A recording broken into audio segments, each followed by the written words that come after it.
Hay lugares que se visitan y hay lugares que te reordenan por dentro. El Calafate, el Perito Moreno, el Chaltén, 3 nombres que quizás los escuchaste miles de veces y los viste en fotos, en el feed de alguien, en videos. Yo también los conocía así, como una postal. Pero hay una diferencia enorme entre ver una foto de un glaciar y escucharlo partirse en un silencio tan grande que te das cuenta de que nunca estuviste en un silencio así. Hay una diferencia entre ver una montaña y entender por qué, al pie de ella, el Estado decidió fundar un pueblo para firmar una frontera. No te voy a contar solamente qué hacer en cada lugar, te voy a contar qué se siente estar ahí y de por qué esos lugares hoy son lo que son. Empecemos por el principio, por un arbusto que dicen que no te deja ir del todo. Arrancamos.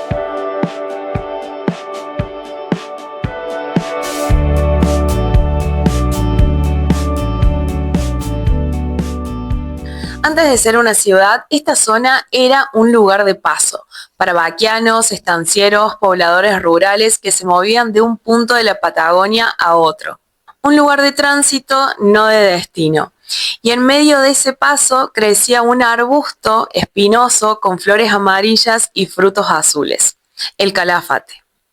Los tehuelches habitaban esta zona mucho antes de que un nombre exista en un mapa. Y alrededor del Calafate circulan distintas leyendas atribuidas con frecuencia a su tradición. Como siempre pasa con las historias que se transmiten de boca a boca, durante generaciones existen varias versiones y no siempre es posible saber cuál es la más antigua. En una es la historia de un amor imposible entre 2 jóvenes de pueblos distintos, que no podían estar juntos y que la naturaleza de alguna manera terminó protegiendo. En otra es la historia de una anciana a la que su propio grupo abandonó al emigrar y que sobrevivió gracias a esa planta, sola, en pleno invierno. Distintas versiones, la misma promesa al final. Quien come del fruto del calafate está destinado a volver a la Patagonia. No sé si lo creo del todo, pero el Calafate, esa ciudad, tiene algo que te hace querer volver a visitarla. Ese paso de comerciantes y viajeros se transformó con el tiempo en el pueblo. Y el pueblo en la puerta de entrada a algunos de los paisajes más impresionantes de la Patagonia. Caminás por esa ciudad, por sus calles, por la costa del lago argentino y es fácil pensar que esto siempre fue un destino. Pero durante mucho tiempo la mayoría no venía pensando en instalarse. Era sobre todo un punto de paso y de servicios para quienes atravesaban la zona. El Calafate fue fundado oficialmente el 7 de diciembre de 1927, aunque el paraje y los servicios ya existían desde antes. Y quizás esa sea la primera pista de todo lo que vas a vivir en este viaje. Que hay lugares que empiezan siendo un lugar de paso, una parada, y terminan siendo el motivo por el que volver. Hay un malentendido que mucha gente tiene con este lugar. Piensan que Perito es el nombre de pila de un explorador, pero no lo es. Francisco Moreno fue el perito argentino en las negociaciones de las fronteras con Chile en el siglo XIX. Ese fue el título oficial, Perito Moreno. Y acá viene la parte que sorprende más. El glaciar no fue bautizado por él. La denominación aparece vinculada al relevamiento hidrográfico dirigido por el teniente de fragata Alfredo Iglesias, iniciado en 1899. En un informe de 1901 ya figura como glaciar Perito Moreno. Un nombre poco recordado, detrás de uno de los nombres más famosos de la Patagonia. Y lo curioso es que el nombre de Francisco Moreno terminó unido para siempre a un glaciar que él no bautizó. Francisco Moreno fue un naturalista, explorador y una figura fundamental en el conocimiento de la Patagonia. Y este glaciar lleva su nombre precisamente en homenaje a él. Es decir, Moreno le dio el nombre al glaciar sin habérselo dado él mismo. Y así el apellido de un hombre que ayudó a estudiar y a delimitar la Patagonia terminó unido para siempre a una de sus imágenes más famosas. Este glaciar forma parte de algo mucho más grande, el campo de hielo patagónico sur. el campo de hielo más extenso de Sudamérica y uno de los grandes sistemas glaciares del planeta fuera de las capas de hielo polares. Almacena un enorme volumen de agua dulce en forma de hielo y también tiene algo que lo hace distinto a casi cualquier otro glaciar del planeta. Durante gran parte de la segunda mitad del siglo XX y los primeros años del XXI, fue uno de los pocos grandes glaciares patagónicos cuyo frente se mantuvo relativamente estable. Pero estudios recientes muestran que ese comportamiento excepcional está cambiando. Pero nada de todo esto te vas a llevar cuando estés parada frente a esa inmensidad. Lo primero que vas a notar antes que cualquier dato histórico, antes de cualquier pensamiento, va a ser ese silencio. Un silencio que ya está ahí cuando llegas, que no tenés que esperar a que pase nada para sentirlo. Y en ese silencio pasa algo raro. Por un rato no pensás en nada. No pensás en lo que dejaste pendiente, no pensás en lo que viene después, no pensás siquiera en vos mismo. Y en ese silencio aparece algo. Una calma que no tiene que ver con estar tranquilo, tiene que ver con no tener que ser nada, ni hacer nada frente a algo así de grande. Y en algún momento, sin aviso, ese silencio se rompe. Va a sonar algo como un trueno, un pedazo de hielo que se desprende y cae al agua. Y después de ese sonido enorme viene algo todavía más grande, el silencio de después. Pero ese silencio ya no es el mismo que el de antes, porque ahora tu cuerpo entiende, aunque tu cabeza tarda un poco más, que acabas de escuchar caer una parte de un río de hielo que lleva siglos moviéndose. Creo que ese es el verdadero regalo de este lugar. No te muestra un paisaje, te muestra quién sos sin tener que estar demostrando nada a nadie. Cuando no hay nadie mirándote, ni vos mismo o vos misma juzgándote. Solo hay agua, hay hielo y una persona muy chiquita que está en paz con serlo. Importa estar ahí, vivir el momento, vivir ese silencio, sintiéndote. Es lo que hace que las personas quieran volver ahí una y otra vez.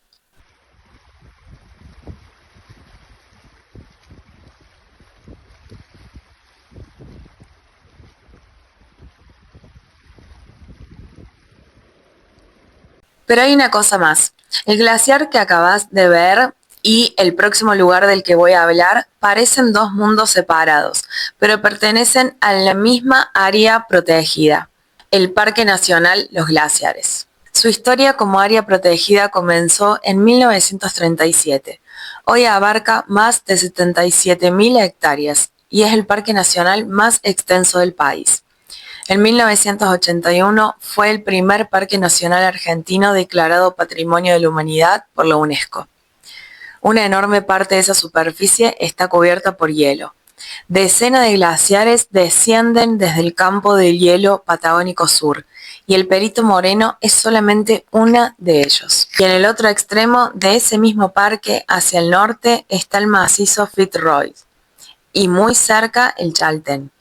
Es decir, que el glaciar que dejamos atrás y las montañas a las que vamos ahora forman parte del mismo paisaje protegido. Este pueblo no nació del turismo. El Chaltén se fundó el 12 de octubre de 1985. Argentina y Chile llevaban años discutiendo sobre por dónde pasaba la frontera en esa zona. La discusión era por el lago del desierto, muy cerca de ahí. En medio de esa disputa, en 1965 se produjo un enfrentamiento armado en el que murió el teniente chileno de carabineros Hernán Merino. Así que, casi 20 años después, el Estado argentino tomó una decisión. La fundación buscaba afianzar la presencia argentina en la zona. Para el Estado no alcanzaba con señalar una frontera en el mapa, también había que poblarla. Y decidió fundar un pueblo. El Chaltén es una ciudad extraordinariamente joven, una de las más jóvenes de la Patagonia Argentina. Nació de una decisión geopolítica, no de una elección de vida, y sin embargo hoy es exactamente eso, el lugar que miles de personas eligen cada temporada para ir a vivir, aunque sea unos días. Hasta el nombre de la montaña que lo corona tiene dos versiones. Los tehuelches la llamaban Chaltén. Se suele traducir como montaña que humea, porque las nubes que frecuentemente rodean su cumbre parecen salir de la cima, como si fuera un volcán. El otro nombre lo puso en 1877 el mismo Francisco Moreno del bloque anterior. Lo bautizó Fitzroy, en honor a Robert Fitzroy, el capitán del Beagle. Una montaña bautizada en honor a ese capitán, y un canal que lleva el nombre del barco que él comandó. Dos paisajes separados por cientos de kilómetros conectados por dos nombres de una misma historia, Fitzroy y el Beagle. Y hay algo que pocos saben sobre esta montaña. Es considerado uno de los mayores desafíos técnicos del montañismo mundial. Desde el 2014, el Chaltén es oficialmente la capital nacional del trekking. Y me parece increíble que el Chaltén fue fundado por una disputa territorial y hoy la gente, miles de personas, eligen ir libremente a caminar esos senderos, esas montañas. Porque acá no se viene a hacer turismo exactamente, se viene a caminar horas, con las piernas cansadas y el viento en la cara, sin apuro por llegar. Y creo que ahí hay algo que vale la pena pensar. ¿Qué busca una persona cuando decide subir una montaña? No creo que sea solamente la foto en la cima, creo que es otra cosa. Es ese rato en el que tu cabeza deja de pensar en todo lo demás, porque el cuerpo está demasiado ocupado subiendo, respirando, mirando dónde pisa. Es la sensación de que el mundo por unas horas se reduce al sendero que tenés adelante. Quizás uno sube para encontrarse con uno mismo, para desafiar sus propios límites, para ver hasta dónde da el cuerpo, hasta dónde da la mente, cuando ya no hay excusas ni distracciones alrededor. Quizás uno sube buscando una sanación que no encuentra abajo. Algo que se ordena solo, en silencio, mientras el cuerpo se cansa y la mente por fin se queda tranquila. Uno sube y se encuentra con sus propios pensamientos, con las heridas que llevaba guardadas hace tiempo y que en la ciudad nunca tienen espacio para aparecer. Y también con las propias fortalezas, con esa parte de uno que sigue caminando, aunque le cueste, aunque el cuerpo pida parar. Una montaña quizás no te regala nada, lo que sí hace es que te devuelve todo lo que llevabas adentro sin saberlo. Un pueblo que nació para defender una frontera y hoy ese pueblo es un lugar al que uno va para perderse y para encontrarse. Para llegar al Chaltén hay que atravesar la ruta 40, kilómetros y kilómetros de estepa. Se atraviesa un desierto patagónico rodeado de guanacos, ni una casa, solamente la ruta, el pasto y el cielo tan abierto que da un poco de vértigo. Es la Patagonia en su versión más pura, sin filtro, sin nada que la interrumpa. Y después de horas de esa inmensidad empiezan a aparecer a lo lejos unas montañas que parecen dibujadas. Ahí supe que estaba llegando. Hice 2 caminatas en el Chaltén, ninguna de ellas fue el Fitzroy. Lamentablemente, hasta el día de hoy es algo en lo que pienso que queda pendiente. Fui por muy poco tiempo y solo logré hacer estas 2 caminatas, pero que son imperdibles. Un sendero que sale desde el mismo lugar que lleva también al mirador de los cóndores. Subís entre estepa y viento y de golpe tenés un pueblo entero abajo y el lago Viedma, extendiéndose hasta donde llega la vista. El sendero que hice al día siguiente fue el Chorrillo del Salto, una cascada de unos 20 metros cuyo sendero comienza cerca de la misma cabecera desde la que parte hacia la ruta de la Laguna de los Tres, aunque después los caminos se separan. Y la Laguna de los Tres es la postal más famosa de todo el Chaltén, el Fitzroy reflejado en el agua. Yo caminé una parte de ese camino y no seguí, no por el clima, no por el cuerpo, simplemente esta vez el viaje no dio para eso. Y durante un tiempo sentí como que me había quedado a mitad de algo, como si hubiese ido hasta la puerta de un lugar mítico y no hubiese entrado. Pero después empecé a pensar distinto, porque en el Mirador de las Águilas, sin cansancio extremo, sin hacer la caminata completa, que suele demandar alrededor de 8 o 9 horas entre ida y vuelta hasta la Laguna de los Tres, también hubo algo, la sensación de estar en un balcón natural sobre toda la estepa. Y en el Chorrillo del Salto, el sonido del agua cayendo, el bosque de lengas y ñires alrededor, esos colores otoñales antes de que el paisaje se abra hacia la montaña. No pude ver el Fitzroy de cerca, pero caminé, escuché, sentí el viento patagónico como nunca antes lo había sentido. Y creo que ahí está la respuesta a la pregunta que me hacía anteriormente.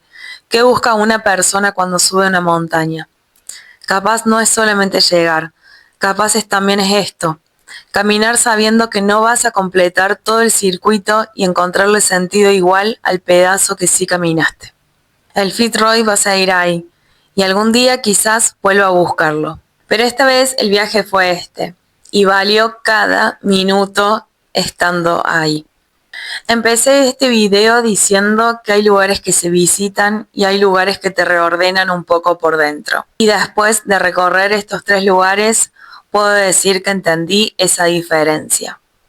El Calafate me enseñó que los lugares de paso a veces son los que más se quedan, que uno puede cruzar un sitio pensando que es apenas una escala, un lugar para pasar una noche, y sin embargo, sin darse cuenta, algo de ese lugar se queda enganchado por dentro. Ya no se va más. El Perito Moreno me enseñó que a veces el dato más importante no es un dato, es el silencio, ese que te obliga a parar, a dejar de hablar, a dejar de explicarle al mundo por un rato. Y en ese silencio, si te quedás ahí, empezás a escuchar otra cosa. No el hielo, no el viento. Te escuchás a vos mismo. Lo que llevas adentro sin darte cuenta, lo que nunca tenés tiempo de escuchar, en medio del ruido de todos los días. Ahí está el silencio. Y el Chaltén me enseñó que un lugar puede nacer de una decisión política, de un mapa, de una frontera, y terminar siendo el sitio donde la gente va a desafiar sus propios límites. Porque ahí, subiendo, no hay límites que no seas vos mismo. No hay una meta que alguien más te puso. No hay un jefe, no hay un horario, una obligación. Hay solamente vos, tu cuerpo y la pregunta de hasta dónde sos capaz de llegar. Y ahí, subiendo, sin darte cuenta, dejas de caminar una montaña y empezás a caminarte a vos mismo. La Patagonia no te exige nada. Te pide que camines lo que puedas caminar, que mires todo lo que puedas mirar y que estés de verdad presente en eso. Hay algo que atraviesa los 3 lugares que recorrí, aunque a simple vista no tengan nada que ver en sí.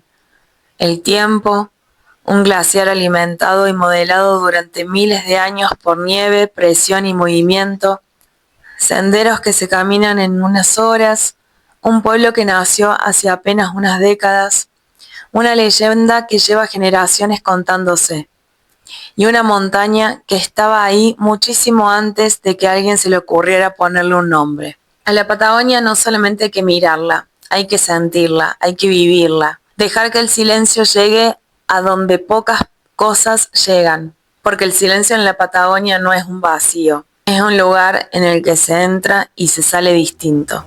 Gracias por caminar esto conmigo. Soy Giselle, esto es La Naguara. Nos vemos en el próximo video. Chau, chau.